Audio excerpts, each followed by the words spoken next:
wena mawusukuya lapha kulento iyokhotha kusona sinene sika mama lo usukukhothela ukuthi kukhona ithenda usuyi-applyelile oyilindele noma usuke kukhona la ufuna kuvuleka khona ukhotha makusuke kwenze njani mholi la unikeza instruction kuthiwe mawufuna kuvuleka into zakho njengoba nje usuke unikeza umuthi kuthiwa mawufuna kuvuleka into zakho ufike uchele ekhaya ufike ushayela izikhonkwane lapha nalapha nala kuthiwa indoda izinto zakho seziyalunga ke manje fanele kuye lapha ukhothe yo ukhothe mholi ukhothe kangangokuthi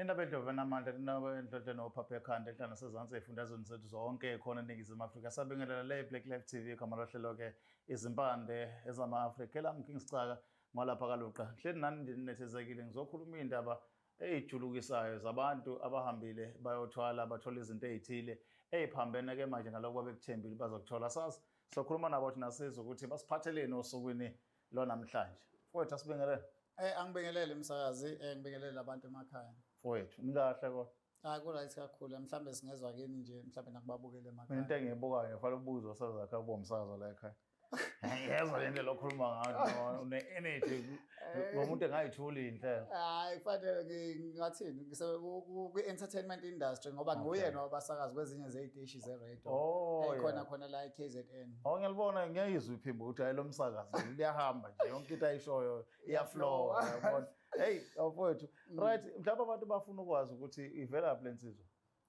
ngokudabuka endaweni yaseStenga khona indawo ethi sethembeni eGroundville okay yes igama-ke usikhumbuzo wakashangazi alright laphana eGroundville la ukhulele khona impilo ibinjani uphula umndenini onjani isimo senhlalo nje nawe njengensizwa endaweni bekuhamba kanjani mhlawumbe nje mangibheka nje ngibheke emumva msakazi isimo senhlalo yazi ukuthi-ke usually masikhulele emakhaya isimo sisuke singesihle neze emakhaya kodwa-ke nokusebenza kwengqondo nawe uya ngokukhula kwakho kusuke ikhona lento ukuthi nawe unesifiso sokuthi isimo sala ekhaya sihambe sishintshe kube sekulala kuwe ukuthi uyishape kanjani impilo yakho ukuthi ukwazi ukushintsha isimo sasekhaya mhlawumbe omunye umuntu uyayibuza ukuthi njengoba ukhule lapho usho nezimo uhlukahlukana impilo yakho in terms of education nokunye ihambe yafika phi hayi ngiyawuthanda lo mbuzo kakhulu msakazi ngifundile emabangeni aphansi njengazo zonke ingane primary school level ngafunda nakhona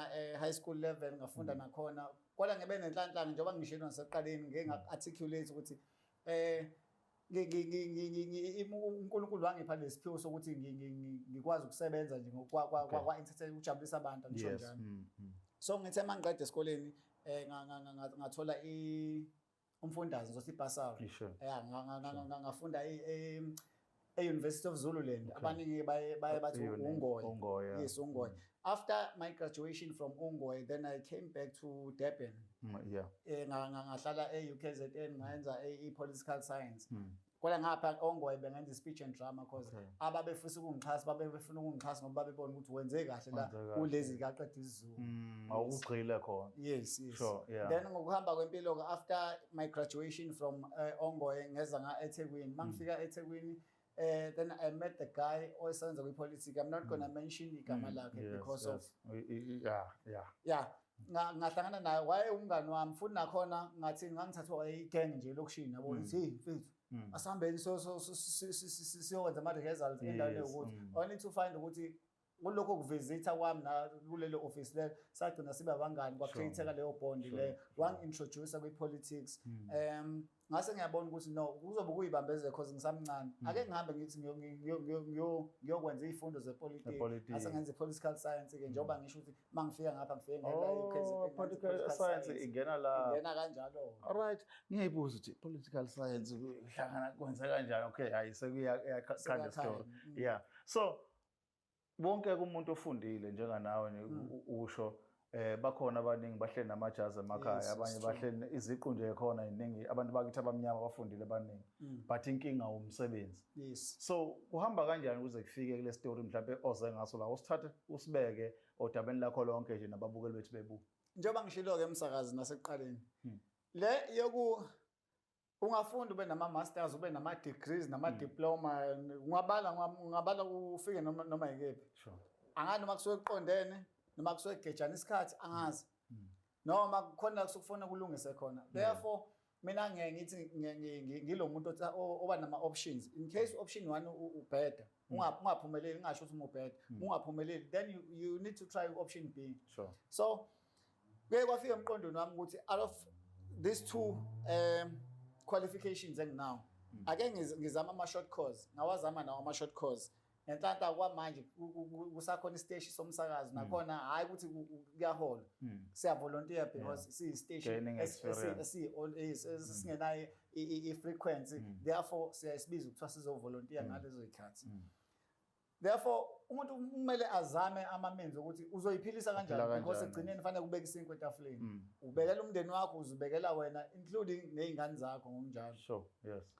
Okay, kwafika emqondweni wami ukuthi ake ngizame uku-establisha noma ngizame ukuvula ikhampani ukuregister i-construction company. Yeah. Yes. Yeah. Then ngayivula le company onke ama-documents adingakalayo then ngawa-produce. Yaphasa ngempela ngayithola itender yokuqala yebo yayingakhokhi kangako kodwa I was happy ukuthi no khona inhlansana ethemba ikhona ngathi kuyalunga nga ake ngiwabeka eceleni ama-qualification ngizame ngenye indlela like ngibe ngishiya ukuthi ama-options kufanele abe maningi. Yeah. Okay, ngayithola oqala. Number 2 ngaphinde ngayithola futhi. Yebo engakhoki kakhulu kodwa nje ikhona leyo excitement ukuthi wow. Yeah. At least kuya pop up ke ngapha kancane you know. Kwahamba uyazi ukuthi ke ibhizinisi liyaye linyuke phinde libe ne downswing. Okay. Yeah. Lapho njengendoda nami yabo uthola ama-advice left right and center ifethu uma udila nezinto kanje kumele uzame amakhathakhatha izinto zezizulu kanjalo. Then it came to my mind ukuthi no yazi labantu baqinisile because mawuthatha ukubhekisisa abantu abangama companies khona omunye ubhuti wathi nje every businessman has a dirty hands. I don't know what does that means but wakusho but wakusho yafika ke ukuthi hayi mhlambe ake ngizama ukuthi ngizama uqinisa ibhizinisi lami. Yes. Njengoba nasekhaya makukhona ekhaya ngokuba siyabantu abakhulele emakhaya beke kuyikhonkwane ngakho ukuvikela iqiniso izulu abathakathi njalo enzela ukuthi umsebenzi noma ekhaya lingathatheki kancane. Therefore nami kufanele ngenze njalo. Okay, the other friend of mine weza kumina wathi efethu yazi kunomuntu engimaziyo kanje ungazama ukulungisela lento. Sure. And I was like yazi mfethu usakhuluma kanje bekuyinto vele bisemqondweni nami it's just that nje I didn't know where to go yabo. Wangi-advise ngalo mama wathi mfethu asambeni wangithatha futhi wangibeka khona lapha. Umama ngizothi kind of isangoma esiyinyanga yabo. Then wanginikeza ke lo mama ama-instructions usilalela ke njengoba sizoqala sizokwenza u1 no2 no3. Okay, ngayilande wayesavumelana nami ngaleso sikhathi ngawa accepta futhi the way they are ngawa practice futhi nanjengoba besho. To my surprise angazi noma kusaqondana ukuthi kuyenzeka yini ngaleso sikhathi ngisanda ukuqala ukusebenza uyibona imphumela kwakuyisakhona imphumela angazi noma kwakuwumphumela ukuthi ingoba ngisebenzisa amakhathakhatha athile noma ngikuthola ngoba bekuvele kufanele ngikuthole. Yes. Angazi so ngayitshela ukuthi hayi ake mhlambe ngiyitshela ukuthi kwenziwe ukuthi mhlambe ngihambe kulo mama. Hayi kuhambe isikhathi bagcina kufika lapho ukuthi umama sekufanele kube nezinto engizenzayo ke manje ezi-strange ngale ndlela ezi-difficult ukuthi ngizenze. Yabona makungabe kufika ukuthi lo mama lo bese kufanele ngimkhothe ngaphansi. Yes. Ngaphansi like ngaphansi kwisinene sakhe noma esithweni sakhe sangasese masingabe kanjalo.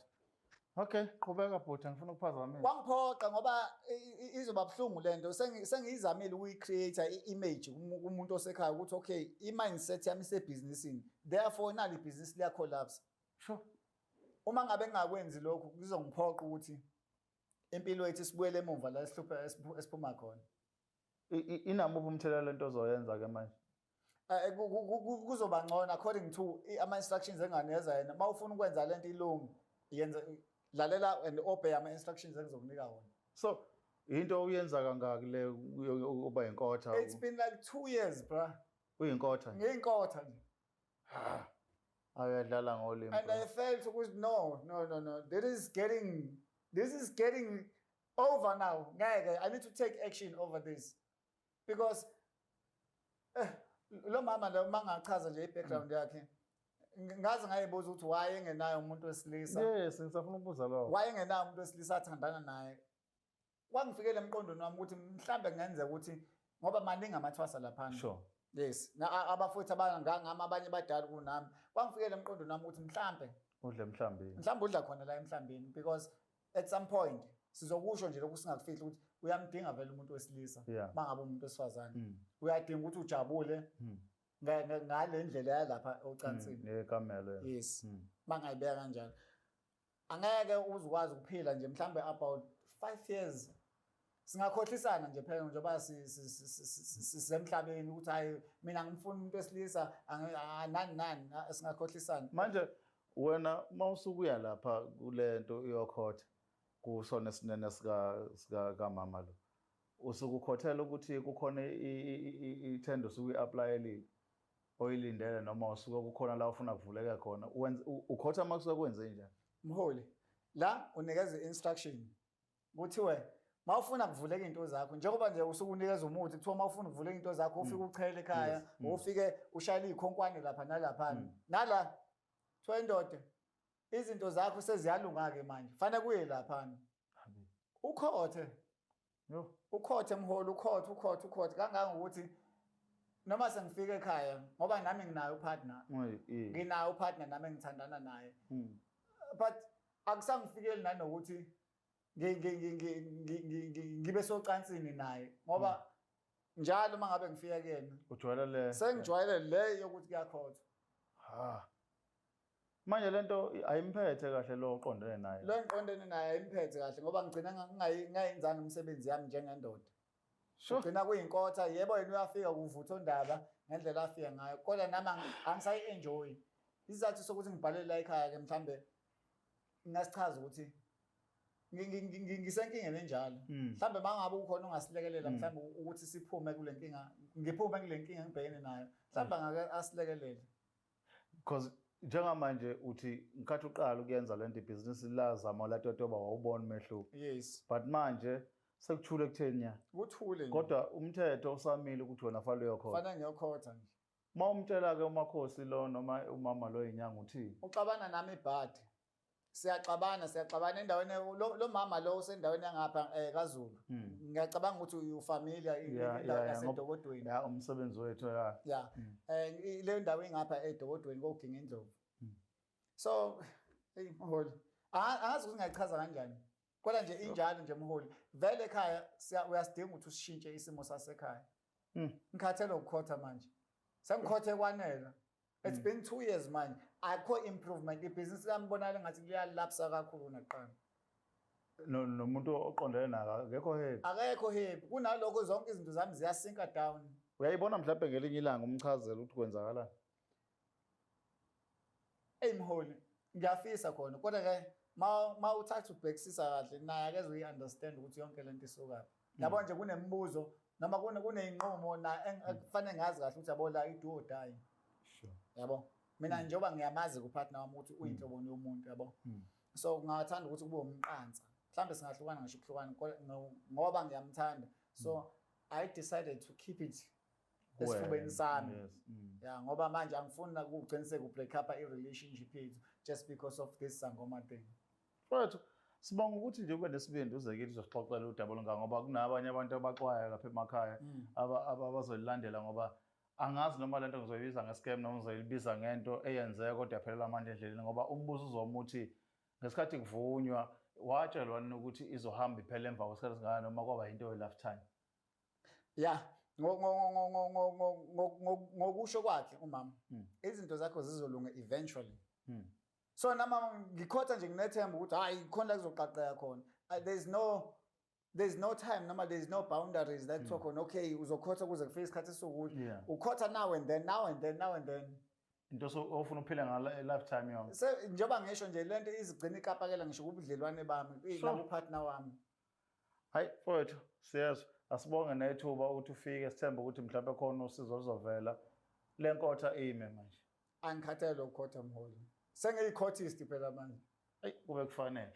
Ngani zakwethu asithemba ukuthi nani niyaluzwa lolu daba olwenziwa ilo mama kuthiwa ungumlaphi wendabuko athi mfowethu owamthembisa ukuthi cha amathenda azohamba kahle. Kodwa kuyona yonke imigomo abunika yona akawushiya ngaphandle lokuthi kumele akhothe ukuze yonke into ihambe ngendlela. Sazi-ke noma umkhuba ofana nalo ichilo elifana nalelo wakwalizwa wena ngaphambilini ngoba kithi nje njengoZulu ichilo lela siyazi lento qala ukizwe nje nqa. Sasifuna ukwazi nalo mama ukuthi uneminyaka emingaka kodwa ngoba siyi-Black Life mhlawumbe sogijima sifike qathatha kuyena sizwe ukuthi lo mkhuba uwuthathaphi ngempela. Kwamanje angibonga kakhulu ukulalela kwenu nokubukela kwenu. Qhubekani subscribe like nibe ingxenye yomndeni okhulu usuku nosuku. Le Black Life TV igama lohlelo impande ezama-Afrika igama lami King Sicaka ngokaluqa. Sale kahle.